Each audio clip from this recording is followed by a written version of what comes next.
Ele mataina le tapu inga e wala watu mo le whāloalo. Ia le nofo mo le whantua. Ia lua nofo anga ua umona ta pena mo le whasauninga nei tuaso mo le whāloalo.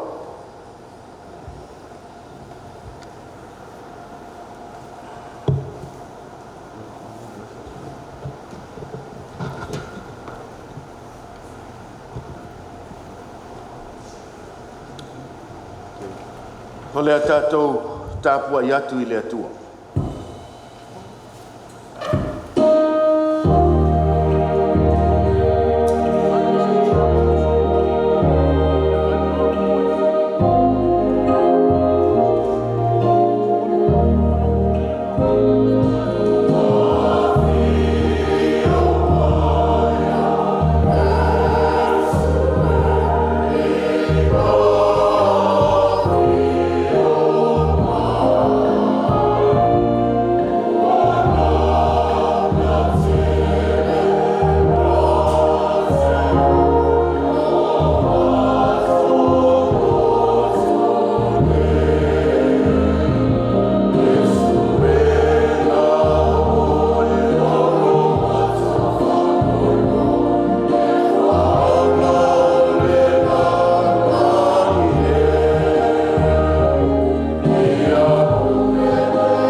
Whamalosi, ma ia tātou whamalolosi mō lo tātou no.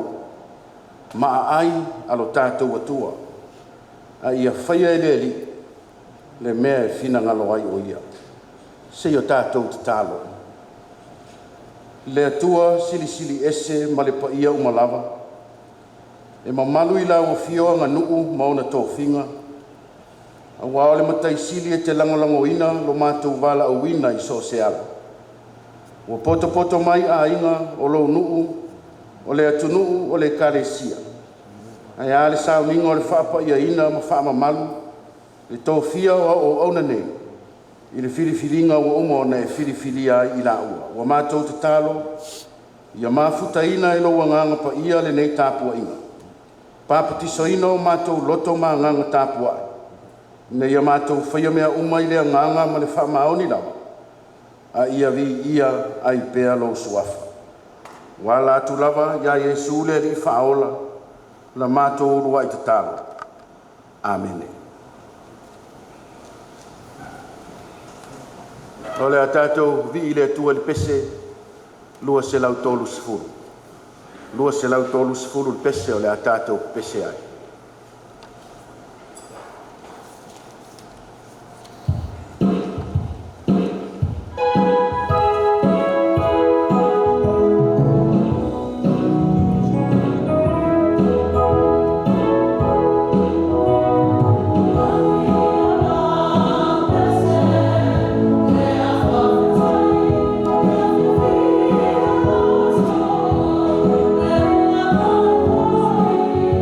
Oh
O le tātou alo atu, mo le whapai ina o le nofo.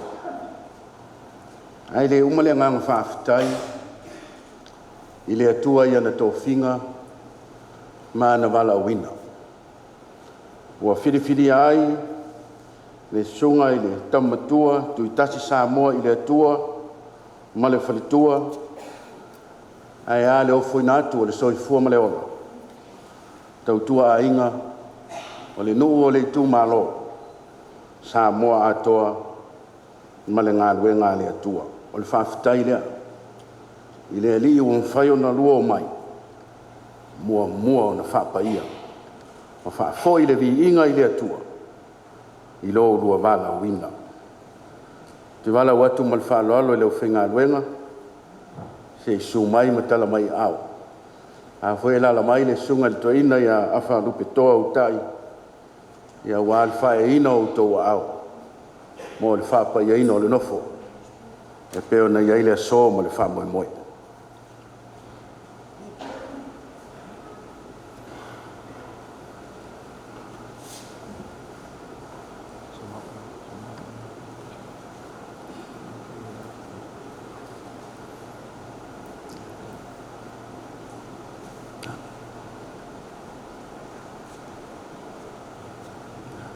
Lua i foi ia fatua ia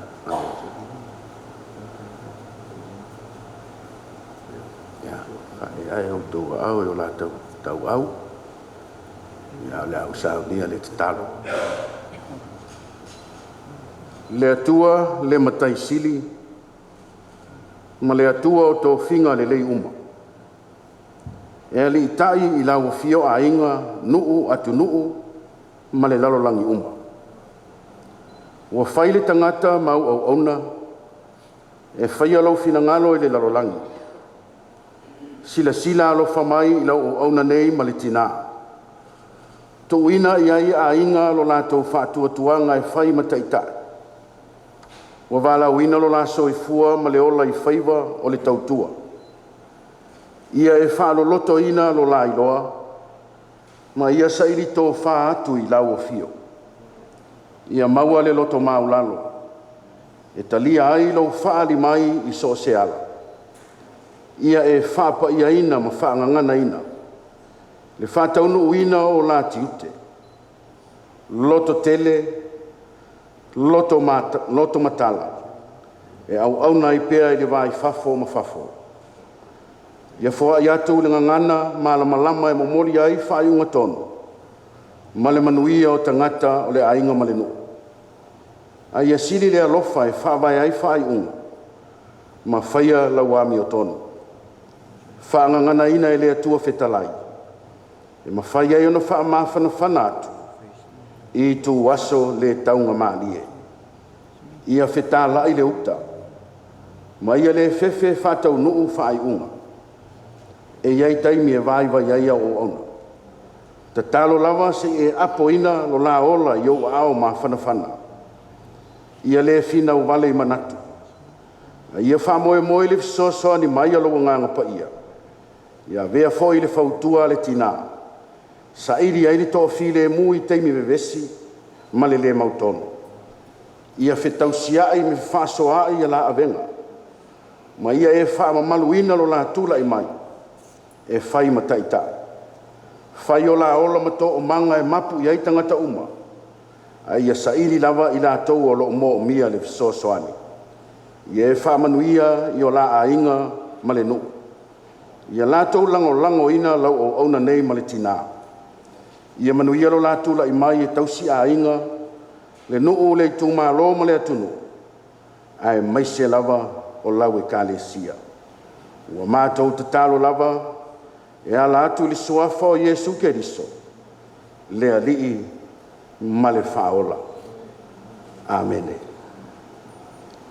Tai. Ia, te manatu le a whaipea ao le o whenga luenga, ia e whamanuia, ia ma whapaia le nofo. Songa le tamatua tu i tasi sa moi le atua, ia ma le whalitua.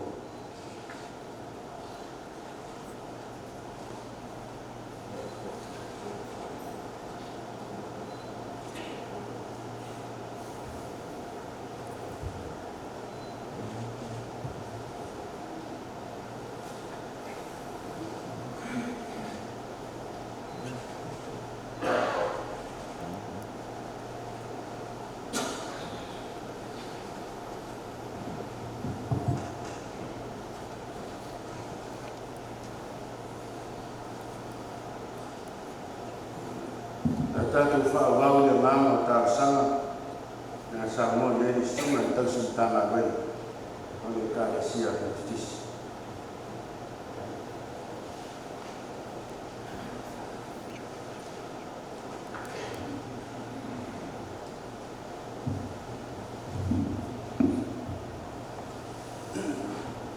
Lau tātou whaamaulawa i mō le tua, tātou tā sanga.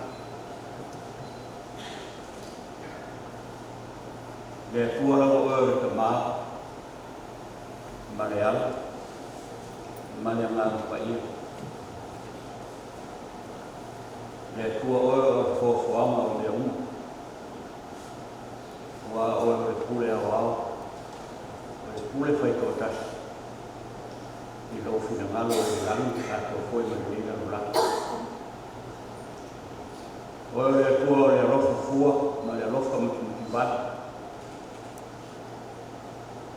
Mori maulawa e o ke siano ma whaitau e o whio. Tele na waru o rofa. Ai a mwilo kua sā. Au kua sā e le se ua e se mahosi o le mele o lana. Le tua oe o le nafu. Le tua oe o le so. Tae au. Se o lawa ia so uma o la matu o nanga. Mātou ki la mona i me tae ao, le ngana mika mika e ia koe. Ma le loto whaafitai. Wa e whātau ina whaamoe moe o pauna. Leo e whina ngaro i ai e tau sia ki o mātou ina. Tau sia o a ina. Ai mai se rawa o rawa rau pa ia. Pa tiri gai, o rato whina ngaro o pauna mo oe, e ara e kāre sia o mo mai. Mātou whaafitai whiwhiringa, ma le wala awina, ma le amana ia ina, o nei au pauna. Rata taika ia, whai la ua o whaasina manga o mia. Mo e o rai la rifo o la ainga ma taika ia. Mātou te whaafitai ai e ora whao ngā ina, e ora whao wau. E ala i rofina ngāma. E le i roa tagata o e si fia leo. E tasi o mea. O le whamoe moe e o ngāma ma tu musu e souma. Mātou te manino e rofina ngāma. O mātou tofi mo tiute o e whiwhini o wala i e mātou. E mātou whaafitai ai whao ngā ina o ngā ua. Le ta māma nā. Mai se foi o ki ala whanau. Mora ai. Ia o wā, lea vea au auna. Wō se vea e whina ngaro ai ma sau te tau. Whai ei la ua ma mea whai ngā ngā. E le whai mō fia whai ma tiu. E le whai mō fia whai mā kua whauna ma ramona. E iai kei e maua ai ma. E whai kei e ramona ai ita. E whai kei e se fia ai. Dari e, ai whaafitai, tō stasi whai whalaura manga o ngā, e la mona pēre whia ma reo tōi, wā whai o e hachina ngāruma e wāra hui, e e le ata toa, ma se o tagata, e whai teini, e le ata ni ai o whina ngāruma, i le soi fuanga ma reo langi o ta vidi ai, ai e rofa mia whamangaro le rikie au o pauna o e whiwhiri o e ase le ato toa se vai whamangaro e ala i o mariu ke riso i sātau ai mai se mātou umarawa ma nika o tonga mara o whainangam rofa mia le whamangomoa le minas i o mai o ngā upa ia e tau tō moina o la mona o la whina e ulawa e no mātou te tonu mai oe o nisi o ti ute o whaopopo e whainta mō raso i fua le e whaingo fia me o I lo soatoani ma lo faatasi mai. Maua e tamāne lo te ko le lo fia lo ko mi ta o ya ko e le ro ma le whaaroaro ya ko e o ko e lawa e te ao mai i le poto ma le ata mai o le tō wha ma le mosa i i kusa ma lo fia maru ma rau wātau a lo whai o rātu te whale kālesia o la ua o mea whai ngā ruenga mo le kālesia i tono lo matu o lo te nā e whautua i mei o foi o sa e ao soa e ita i niso peni pa ao so ina i la mono la rangi no la ai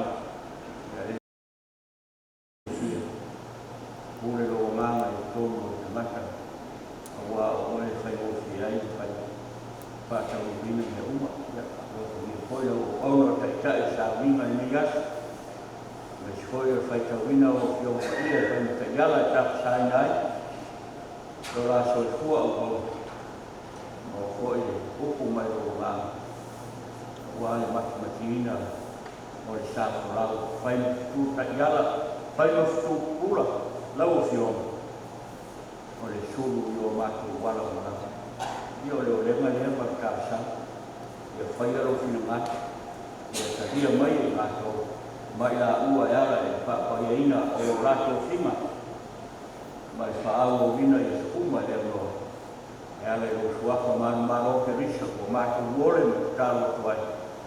Amen. Amen. Ole a tātou toi vi le tua le pese, tolu se lau lima sifuru matoro.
ia o le whenging tuai o le asao noa iai le sunga i le whawhiangainga sui o le nei pulenga sunga ia a lama solofa o le whenginga fōu le asao noa iai le whionga i tia kono o le Kalesia Katoliko.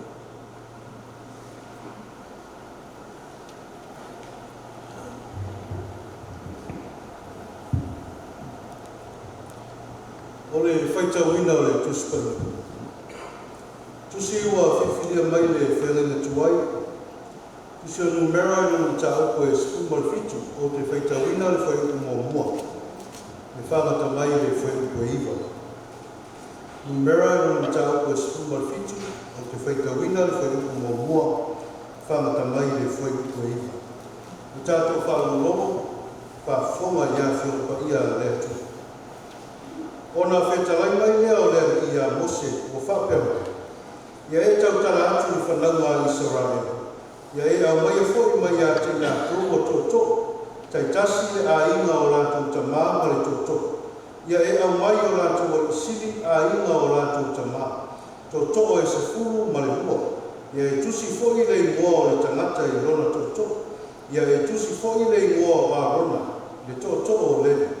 Wai te tasi i tōtō i matai o a inga o lātou tamā. E tū ai fōi le whale whita whai o whapotonga i uma le atola au o le tūla whanu. Le mea tātou te whetai e lai mo o tō. Nō oia i na whotu mai le tōtō o le tangata o te whiwhiria. O te whaangata fōi o ruma o muimuinga le whananga i Israel.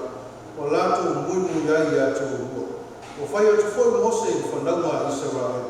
Nā mai ai a te ia o lātou o siri malapa. Tai tō tasi le siri ma le tōtō i a inga o lātou tamā. Tōtō e se furu ma le rua. Sa whatasi fōi le tōtō o Āron ma o lātou tōtō. Tu ai le Mose o tōtō i ruma o le ri i le whali whitawhaki e iai le tūla whonu. O o i le aso a tae au. Nā roa tu ai le o Mose i le whali whitawhaki e iai le tūla whonu. Wha utafu. Ua fotu mai le tōtō o Ārona mo le a inga o le. Ua fotu mai la. Ua mātala mai fuma. Ua fua mai fōi se kati mātutu. Na ave ele o Mose o tōtō uma nei uma o le. I le whanaunga Israel umala. Na lātou ilo aile. Wa lātou tai tō tasi ma ave lona tōtō.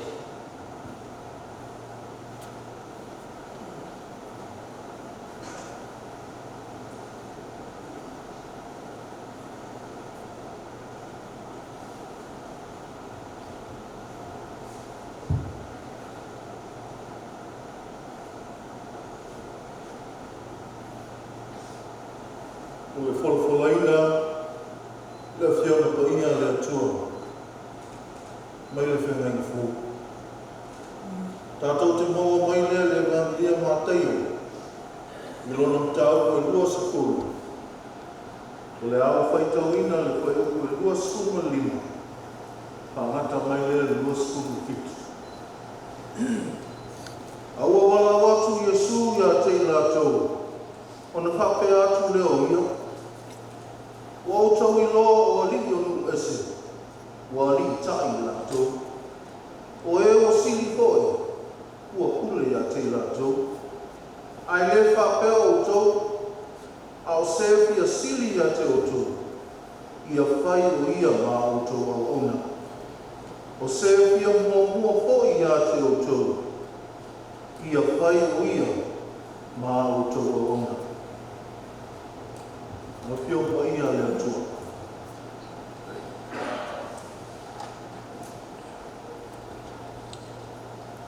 E le I whaia se upu mo le wha moe moe o le tāpua inga I le nei aso. Ia ma le whapa iaina o le nofo I le sunga le tamatua ma le whalitua.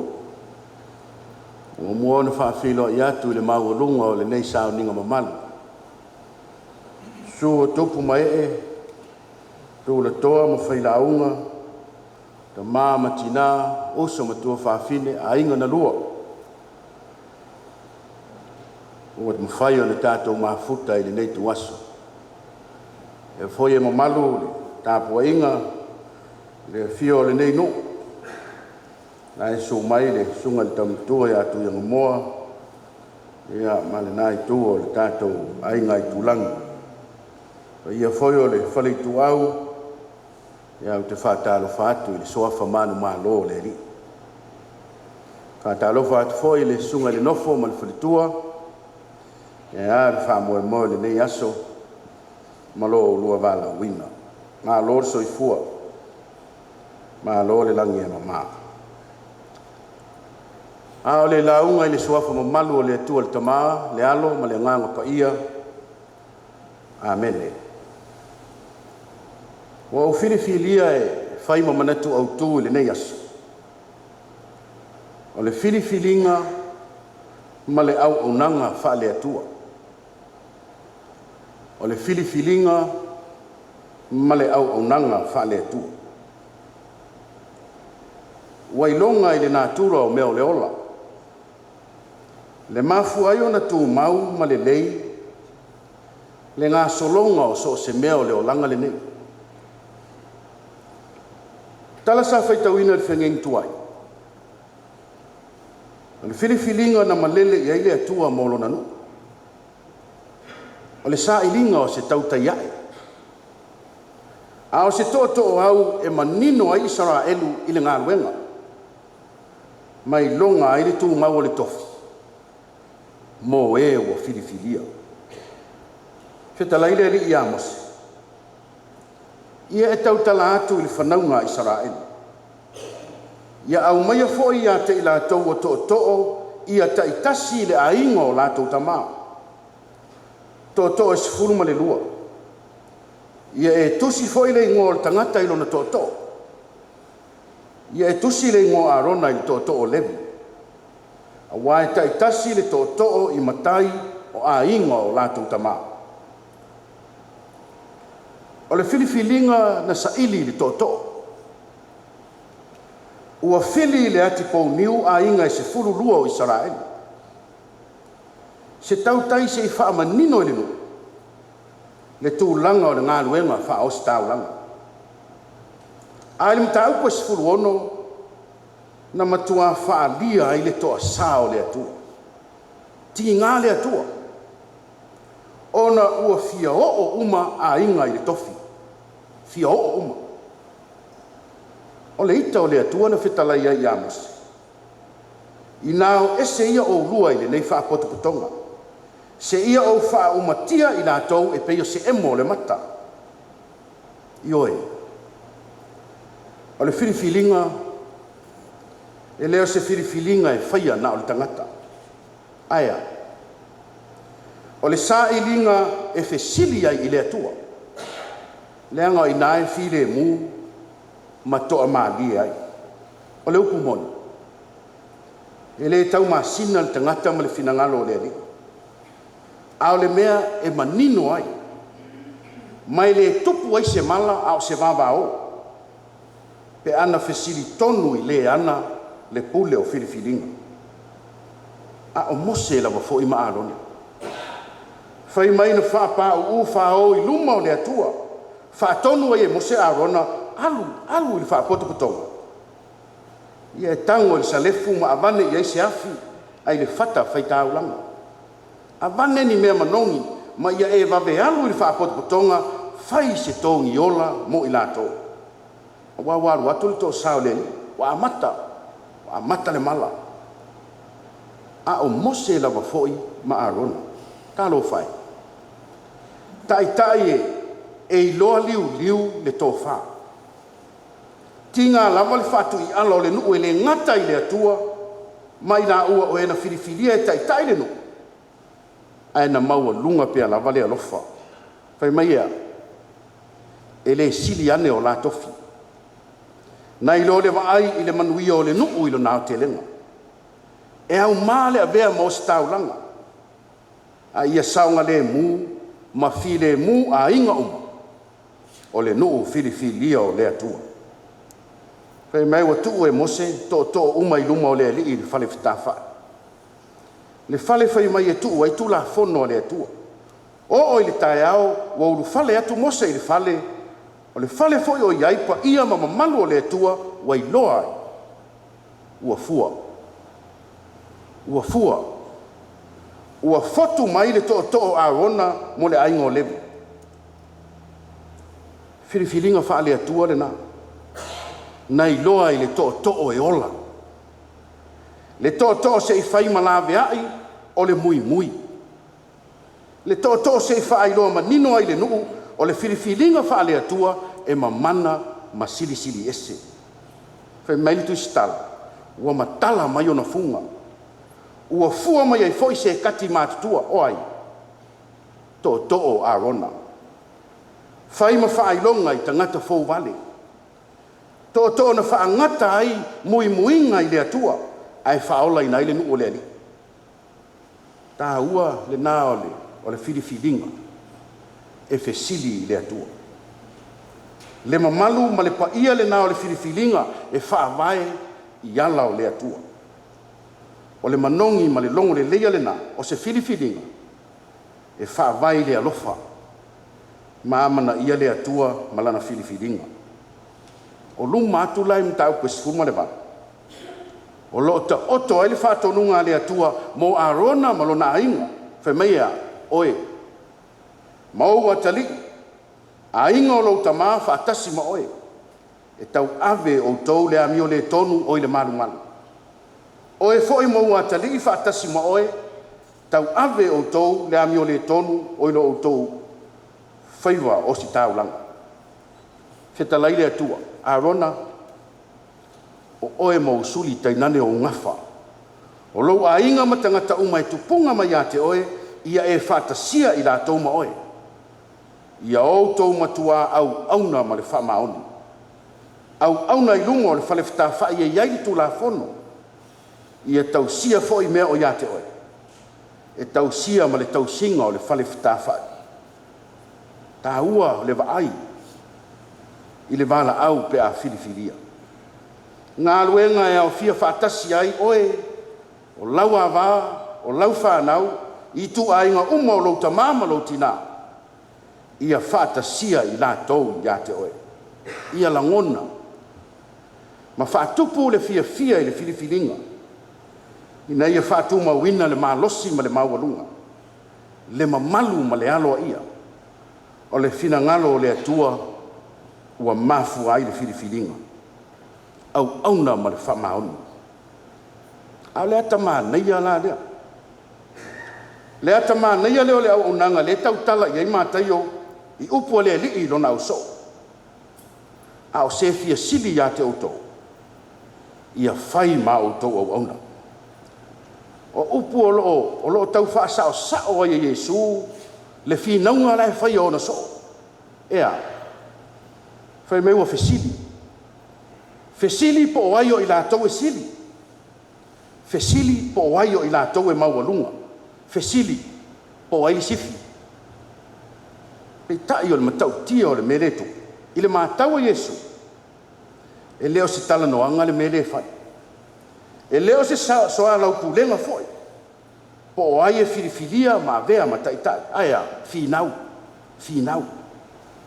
ua whai finaunga o loo finau lava le tangata ia i le fia taitai finau le tangata ia i le fia sili ma fuaanga lea o le tuua lalo ma le awaonga a Yesu i nei a o se fia sili ia te outou ia whai o ia ma outou au auna ele ia whaina ia Yesu le finau sa ili malo e whai ma taitai po le avea ma li sili au le tuta ua ia finau la ma le mautinoa finau ma le malamalama o le whai ma li sili whai ma taitai e iai ona tiu te tau ave e iai ana matawhai o i tausi upu tā ua ia whai ma au auna tiu te tau ave ma matawhai o i whaataita pe a fia li sili au auna ese e senga le nā o tiu te tau ave ma matawhai o i whaataita i whaale lalolangi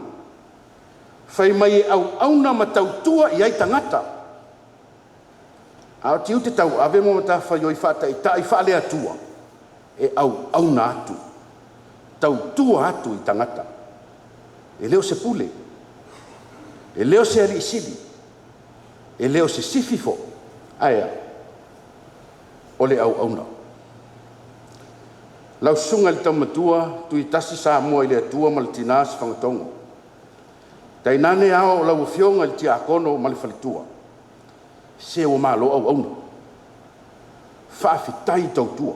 E le lilo i la lo. E le lilo. Lo o rua soifua auauna i so se mea. Ai mai se ale atua ma lona finangalo.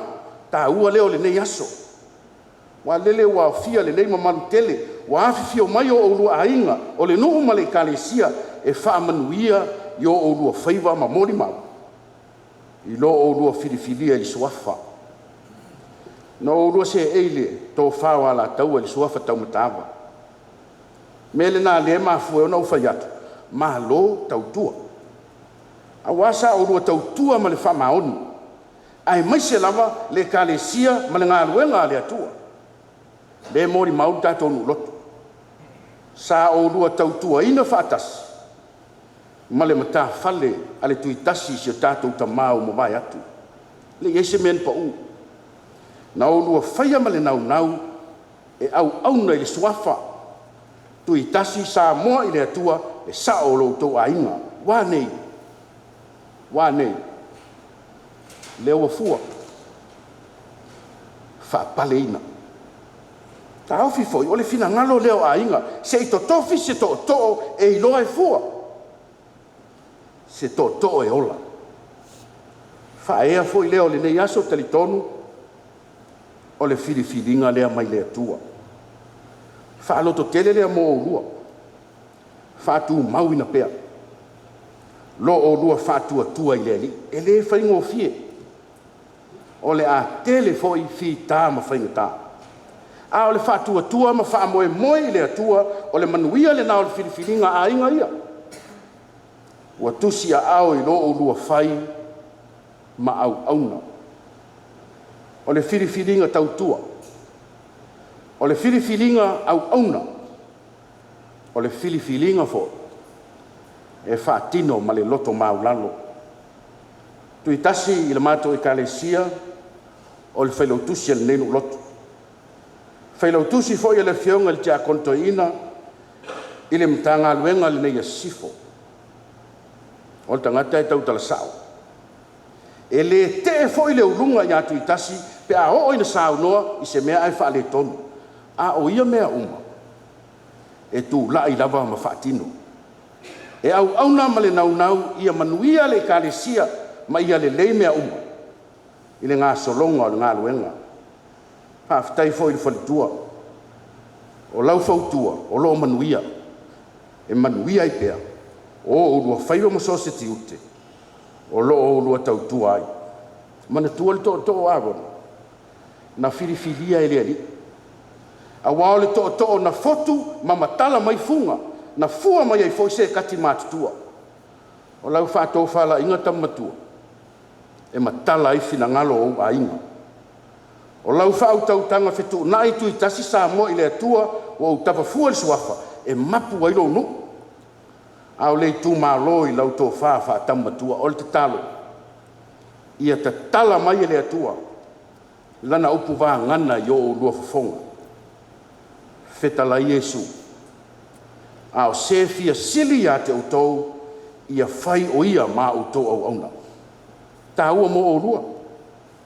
Ai toi wha manatu mai ai foi, mo i mātou uma wa o fia i le neitu aso, le tā ua o le ola au auna. O tātou tiute ma mata whai oi, tau tua ainga nuu, le atu nuu, ma le kalesia, manatu foi. O le whaapale ina i so se suafa matai. E leo se wha stepu e laa ai seisi i lunga. Ma o tātou manatu ai o tātou o sili, tātou o pule, le ai. O le wha stepu tātou te laa ne ai i lalo. Ma ia o tātou langona o tātou, o au auna tau si mea le ainga. Ina ia file mua ainga. Ma fealo fani ai o tātou tangata. Al fai unga o onga Yesu. E peo le atali o le tangata e le isau ina ia au auna mai tangata ia te ia. A ia au auna atu ia. Ma foa ina atu lona ola e fai matongi ola. E sui ia i tangata e toa tele. a lea na matua fua tele mai. Na fua ma fotu manino mai. I lunga o le sa taulo o le ola. Ina ia manino tangata uma o Yesu o le whaola. I lona toe soe fua manu malo. Ia manu ia o lua whaiwa. I le tūlai tautua a inga o le nuu malei tū malo sa moa atoa. Ai maise lea tua malona fina ngalo. Ia manu ia nofo. Pese se lau valus futasi o le atatu toe pese ai.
Tau sangatu le pa ia le au whenga rena, ia a maenga le tātou saunina, ia ua awa noa le lao le topa tana tua, ia kutasi sa moi le tua le mau te whatse lau, ia asi tātou mātana le afi po se wha malo stino, ia manisio puafuanga ainga, pa lau toi ma le wha lolo le pa ia le tātou au fia le netu la afi sa mo poto, uo mai masani, ia stua tu lo, te lela manuelo lo, tātou fifi whatasi ai, o ai foi mal fa mal stilo is foi ola le foi ola o ai tu lo no viso fu fuanga ya ya le o pena mai foi ai le ma mota ya foi se fa mal stilo le na fiafi o se vai mal foi a lo le mas fa talanga te leila ya fu fuanga le fiafi man wia le au fio pot man wia la sunga tai ya mai se le fa na so fu mai wia ia tuile taringa tu fa na tau to fa tong tava ya la tatu fa pe on fai pe no ftalai ya manuia foi oe le mau te le foi lo nofo ya la wa fionga di ja kono la tatu fa u le talo ya manuia tele le ya fia wa mai ale nei ta po ima sa uninga sa la lafo ila wa fio le fa moe moe o lo ona malitina ia sanga fa manuia la o fio ma fa pa ia ina lo la soifua ma le ona ai ale au nang i so se mea e tau iai la tau tua tu mau mai lunga o le nei au fia mamana tu mau mai lunga o Samoa ma le lolangi atoa le manuia ma le file mu o la o fio le atua le tama le alofa sa ili mai o ke riso le li ma le faola ma futa ina pea le mafutanga i le motisia ma le nganga pa ia nei ma so mai o le fava lava amen.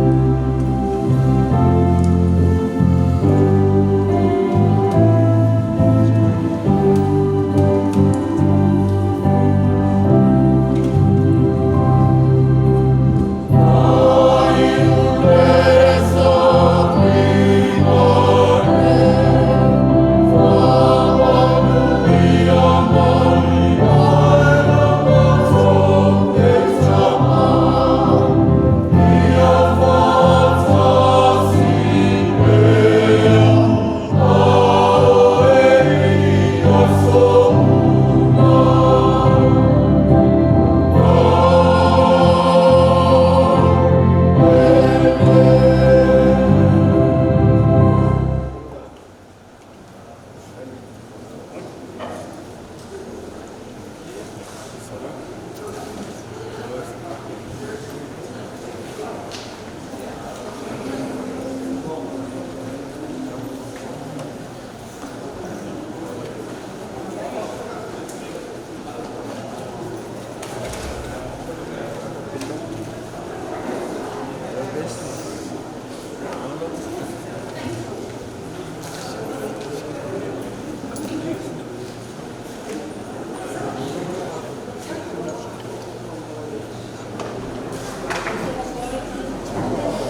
bist. Hi bist.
No for us.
Equal discussion.